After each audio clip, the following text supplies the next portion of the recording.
Tangis histeris istri dari Efriadi, seorang tukang bangunan yang menjadi korban dalam insiden bangunan roboh yang terjadi di Jalan Sukabangun 2, Lorong Keuangan 3, Kelurahan Sukajaya, Kecamatan Sukarame, Palembang. Tangis Janati Amanah, warga Jalan PDAM, Lorong Hibah 1, Bukit Lama, Kecamatan Ilir Barat 1, Palembang, pecah saat berada di instalasi ruang jenazah RS Bayangkara Muhammad Hasan, Palembang. Janati tak menyangka suaminya tercinta pergi begitu cepat meninggalkan keluarga kecilnya yang kini telah memiliki 3 anak. Sesekali Janati meneriaki suaminya yang ia panggil KEN.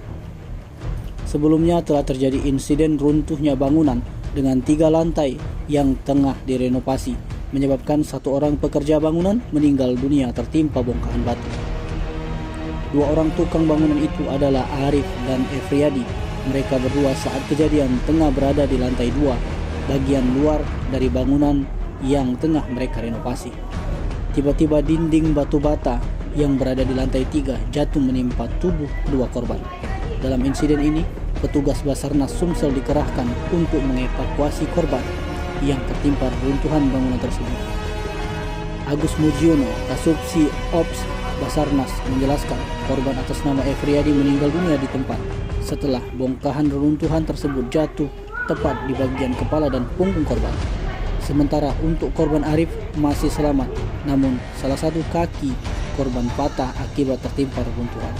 Tim Liputan Sumsel Update TV melaporkan.